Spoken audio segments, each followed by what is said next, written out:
문재인 정부의 핵심 인물, 문재인 정권의 쇼통의 한 축을 담당했던 김의겸 대변인이 사퇴를 했습니다. 그러면서 또 이 사람들의 특징, 장황해요. 뭔가 이렇게 장황하게 말이 길어. 뭐 일단은 다 제 미숙함 탓입니다 라고 말은 했는데 굉장히 장황한 얘기를 떠들어대고 사퇴를 했습니다. 그런데 김의겸 대변인이 명색이 부동산을 잡겠다고 하는 정부의 대변인이 부동산 투기를 하다가 걸려서 지금 사퇴를 하는 거예요. 그런데 끝까지 자기는 잘못이 없다는 식으로 얘기를 해서 국민들의 빈축을 사고 있습니다. 내용을 간단히 먼저 정리를 짚자면 2018년 7월 달에 8개월 전이죠. 그때 25억 7천만 원을 주고 흑석동에 있는 어떤 건물 하나 샀어요. 그런데 이때 16억을 빚으로 냈어요. 25억짜리 건물을 사는데 16억을 빚을 냈어요. 일반 사람들은 25억짜리 건물을 살 때 16억의 빚을 낼 수가 없죠. 뭔가 청와대 빨 이런 걸로 빚을 낸 거 아니냐 이런 의혹이 하나가 있고요. 그리고 이 16억의 빚을 냈을 때 이것에 대한 월 이자만 해도 450만 원이다. 이 감당이 되냐. 그런데 이런 25억 7천만 원짜리 건물을 갖고 있는 이 건물주가 이 김의겸 대변인이 또 이 와중에도 끝나는 그 시점까지도 서민 코스프레를 하고 있습니다.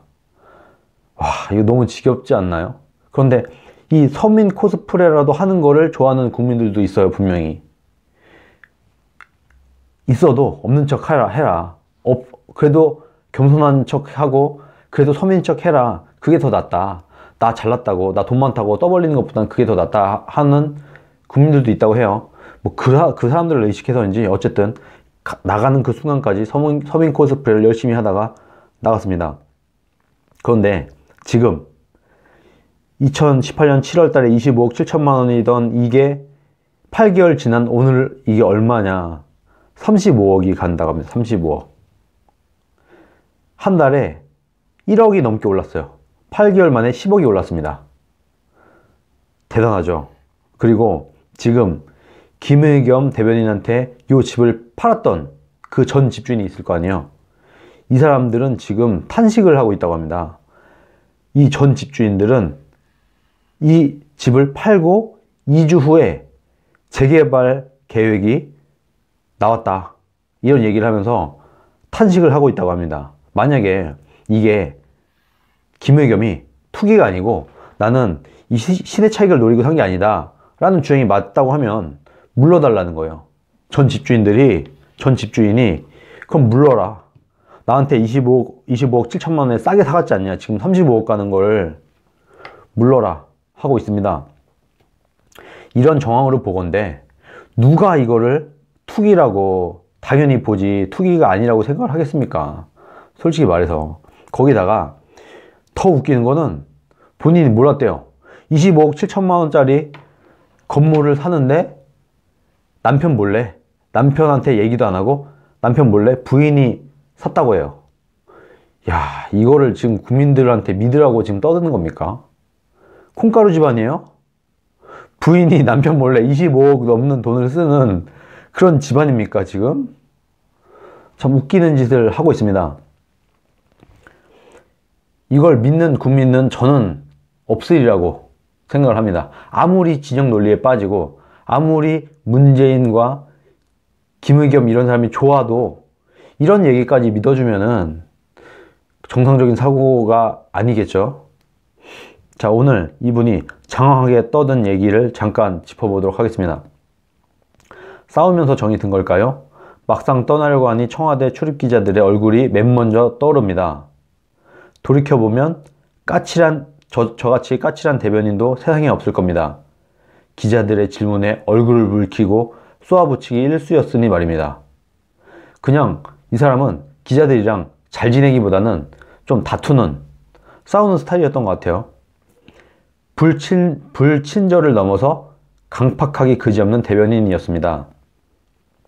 춘추관에 나와 있는 여러분이 싫어서가 아닙니다. 여러분 뒤에 있는 보도 책임자들을 의식하지 않을 수 없었습니다. 보수 언론이 만들어내는 논리에는 정면으로 반박하고 싶었습니다. 그렇지 않은 언론사라도 잘못된 주장에 휩쓸리지 말라고 외치고 싶었던 겁니다. 솔직히 말해서 내가 원하는 대로 써주길 바랬는데 내가 원하는 대로 안 써주는 기자들, 안 써주는 언론사들이 있었겠죠. 아니, 아무리 언론을 장악하고 아무리 언론을 쥐고 흔들려고 해도 그래도 자기 주장을 하려고 하는 편집국장도 있을 것이고 기자들도 있을 거 아니에요. 아니, 언론의 자유를 그렇게 떠들던 사람이 이런 얘기를 하고 있습니다. 떠나는 마당에도 자기가 하려고 했던 건 언론과의 건강한 긴장 관계였대요. 쥐어 잡고 싶었으면서 뭐 좋아요, 이렇게 포장을 해야 되겠죠. 하지만 변변이 감정적으로 흐르고 날선 말들이 튀어나왔습니다. 근데 이분이 기자 출신이에요. 한겨레 기자 출신이라고 하는데 이분이 이런 얘기를 하네요. 그냥 의외입니다. 다 제 미숙함 때문입니다. 깊이 사과드립니다. 앞에 5만 가지 변명을 다 늘어놓고 뒤에는 자기 미숙함 때문이라고 하면서 사과를 한다고 해요. 이런 얘기를 하지 말지, 앞에다가. 그냥 이렇게 깔끔하게 사과하고 그냥 말없이 떠나는 게 더 멋있었을 텐데 이분도 이비방정이에요. 생각이 다른 건 어쩔 수 없다고 생각합니다. 특히 국내 정치적인 문제는 서로 이해관계가 엇갈리기 때문에 타협하고 절충하기가 쉽지 않습니다. 하지만 한반도 문제는 다릅니다. 민족의 명운이 걸려있고 우리가 사는 터전과 평화 번영과 직결되어 있습니다. 하노이 회담 이후 어려운 상황이 이어지고 있습니다. 자칫 어그러질 경우에는 어떤 상황이 벌어질지 겁이 납니다. 너와 내가 따로 있을 수 없습니다. 위에서 내려오는 지시에 한 번만 의문을 달아주시기 바랍니다. 기사를 작성하면서 한 번만 더 생각하고 써주시길 부탁드립니다. 선배들은 머리가 굳어있어 생각을 바꾸기 쉽지 않습니다. 이 얘기는 지금 춘추관에 있는 젊은 기자들한테 하는 얘기예요.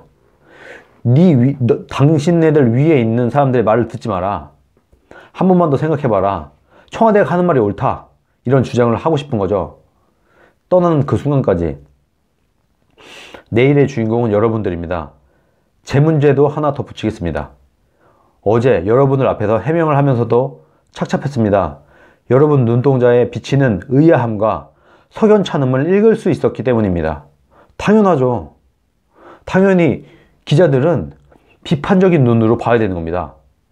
지금 청와대가 대놓고 막 거짓말을 하고 있고 전 세계인들한테 거짓말을 하고 있고 위장평화 쇼를 하고 있는 상황에서 이거를 믿고 받아 적었던 이 기자들이 지금 깨우치고 있는 거예요.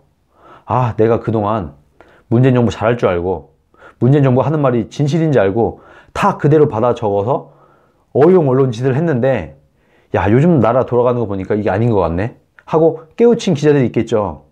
기자들도 사람인데, 기자들도 머리가 있는데 계속 속을 수 있겠습니까? 계속 속겠습니까? 이제 깨우친 기자들이 나오는 거지. 그러니까 당연히 의아하고 이 자식 또 사기치네, 이놈 또 나한테 뒤통수 때리려고 하네 하는 기자들이 있었을 거예요. 요 표정이 읽혔던 것 같아요. 그런데 이분은 또 자기 주장만 옳다고 생각하다 보니까 자신의 생각을 동의하지 않는 사람들은 안타까워하는 거예요. 이 사람은, 김의겸 대변인은 야, 내 생각은 요거야 라고 할 때 이 생각에 동의하지 않는 사람들을 안타깝게 보는 겁니다. 지금. 아니, 다 좋은데 기자 생활을 30년 가까이 한 사람이 이런 일이 벌어질지도 몰랐던 거야? 그런 의문이겠죠. 너무 구차한 변명이어서 하지 않으려 했지만 떠나는 마당이니 털고 가겠습니다. 네, 몰랐습니다. 아내가 저와 상의하지 않고 내린 결정이었습니다. 제가 알았을 때는 이미 되돌릴 수 없는 지경이었습니다. 이 또한 다 제 탓입니다. 놀고 있습니다. 놀고 있어. 10억이 올랐어요. 10억이. 8개월 만에 10억이 올랐어요. 그리고 집주인이 집을 팔고 나서 2주 후에 개발 계획이 나왔다고 전 집주인이 얘기를 하고 있어요. 지금 이 시점에.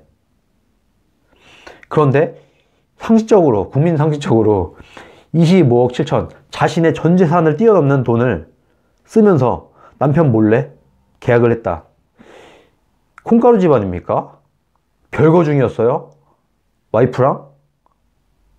이런 얘기는 어디 가버리고 그냥 몰랐다고 하면 믿어주고 기자들이 정말 몰랐던 것 같다.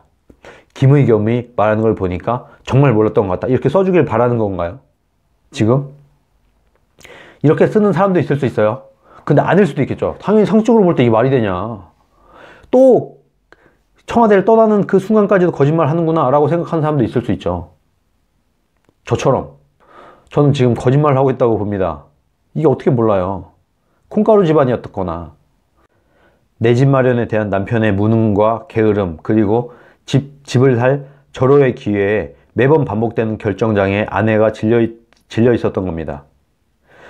집을 살 절호의 기회. 뭔가 좀 급이 있는 사람이다 보니까 뭔가 이렇게 1년도 안 된 사이에 10억을 뻥튀기 할 그런 기회가 여러 번 있었던 모양이에요. 근데 그때 어쨌든 이 사람은 야, 그거 사지 마. 나중에 이거 걸려. 내가 나중에 청와대에 가거나 뭔가 할 때 걸릴 수도 있어. 이런 거 하지 마. 했었는데 아내가 그냥 질렀다. 그냥 산 것 같다. 이런 주장이에요. 궁금한 점이 조금은 풀렸길 바랍니다. 여러분들의 보도를 보니 25억을 주고 산 집이 35억, 40억의 가치가 있다고 하더군요. 사고자 하는 사람을 소개시켜 주시기 바랍니다. 시세 차익을 보면 크게 쏘겠습니다. 농담이었습니다. 자, 사고자 하는 사람을 소개시켜 주시기 바랍니다. 산대잖아요. 전 집주인이 지금 물려달라고 합니다. 기사도 나왔어요. 본인한테 25억 7천에 팔았던 그 전 집주인이 다시 물려달래요. 다시 사겠다고. 사고자 하는 사람을 소개시켜 주시기 바랍니다. 결국 당연히 농담이었습니다 라고 하죠. 안 팔 거예요, 이 사람은. 그리고 이 사람이 앞에 사고자 하는 사람을 소개시켜 주시기 바랍니다 하는 요 말도 이 자기가 샀던 돈에 사과라는 게 아니고 이 30억, 40억에 사과라는 얘기죠. 자기는 10억 남겨 먹을 거니까. 평소 브리핑 때 여러분들과 농담도 주고받으면서 가볍고 부드러운 분위기에서 얘기하고 싶었는데 그러질 못했습니다. 이렇게라도 풀고 갑니다. 건승하십시오. 멀리서라도 여러분의 기사를 관심 있게 지켜보겠습니다. 까칠한 대변인 드림. 끝까지 놀고 있습니다. 까칠한 대변인 드림. 이 사람이 좀 나름대로 마지막까지 유머러스한 표정을 짓고 싶었던 것 같기도 합니다. 그런데 오늘 또 재밌는 기사가 하나 떴어요. 김의겸 대변인과 문재인 대통령이 점심 식사를 같이 한 모양인데 이때 문재인 대통령이 어디 살 건가 하고 물어본 것 같아요. 김의겸 대변인이 모르겠다 라고 대답을 했다고 합니다. 자, 어디 살지, 앞으로 김의겸 대변인이 어디를 갈지, 어디에 취업을 할지, 그리고 어디에 살지 우리 국민들이 지켜봐야 됩니다. 오늘 이 기자들한테 이런 얘기를 했는데 이 기자님들 계속 취재를 해주세요. 김의겸이 이 대변인을 물러나서 어느 관공서에 장으로 가는지 아니면 임원으로 가는지 이사로 가는지 한번 잘 취재를 해주시길 부탁을 드리겠습니다. 그리고 이 이후에 어디 살게 되는지, 이제 청와대에서 나와서 어딘가에 살 거 아니에요. 이때 또 다른 좋은 투자처를 찾아갈지도 모르니까 이 이후에 김의겸이 어떤 직업을 갖게 되고 어디서 어떻게 돈을 벌고 어느 집을 또 사서 아니면 전세로 들어가는지 그런 거를 우리가 지켜볼 필요가 있지 않겠습니까? 이 상황에서 어떤 사람은 농담으로 이런 댓글을 썼더라고요. 이 얘기, 문재인 대통령이 어디 살 거야? 김의겸이 모르겠다 한 이 얘기 자체가 야, 너 이 다음에 어디 살 거야? 어느 집을 살 거야? 어느 좋은데 내가 또 아는 데가 있는데 알려줘? 이런 거 아니냐라는 얘기까지도 지금 돌고 있습니다. 그만큼 지금 문재인 정부의 신뢰가 떨어졌어요. 문재인 정부가 집값 낮추겠다고 집을 하나씩만 갖고 있으라고, 자기가 살 집 아니면 팔라고 했는데 대변인도 집을 샀네요. 자기 노후 대비한다고 집을 샀어. 집을 팔라고 하는 정부에서 집을 샀어요. 지금 장차관들 다 다주택자예요. 집이 3채 4채씩 있어요. 지금 이번에 청문회를 하고 있는 장관 후보들 집이 여러 채들이에요. 세 채, 네 채씩 갖고 있어요. 이런 사람들이 장관을 하는데 과연 문재인 정부가 집값을 정말로 진실되게 낮출 생각이 있는 정부인지 당연히 의심이 가는 게 정상 아니에요? 이거를 이 기자들이 청와대 얘기만 듣고 아, 우리 청와대가 이제부터 집값을 낮출 거야, 이렇게 써주길 바라는 건가요, 지금? 상식이 있는 사람이라면 야, 정말 집값을 낮출 생각이 있는 정부라면 왜 지금 청와대에 있는 사람들은 집이 여러 채야? 이런 의심의 눈초리를 갖고 비판적인 기사도 쓸 수 있어야지. 그게 정말 민주적인 언론사 아니겠습니까? 자유가 있는 언론사 아니겠어요? 자꾸 이렇게 말장난 놀지 마시고 떠나는 마당에까지도 이렇게 지금 뭐 서민 코스프 하는 겁니까? 어디 살 건가 걱정되는 거예요, 이게? 걱정되는 말투라고 하나요? 25억 7천짜리 집을 갖고 있는 사람한테 16억 빼도 이게 35억이죠. 여기서 16억 빚을 빼도 이 사람의 돈이 20억이에요, 20억. 20억 갖고 어디 살 데가 없을까 봐요. 우리나라에. 강남에 있는 아파트도 살 수 있습니다. 20억이면. 어련히 어디서 가서 잘 살까. 이렇게 시세 차익 많이 남겨 먹었는데 이걸 이 사람이 어디 기부하겠습니까? 맨날 그동안 남을 위하는 척, 서민을 위하는 척, 국민을 위해서 봉사하는 척 다 해놨죠. 그러면 이게 억울하면 기부하세요. 시세 차익 난 거. 10억, 15억 시세 차익이 발생한 것에 대해서 그럼 기부하겠다. 나 이거 남겨먹을 생각 없었다. 기부하겠다 하시면 조금이라도 진정성이 느껴질 것 같아요. 정말 이게 진심이었다면 기부를 하시길 바랍니다.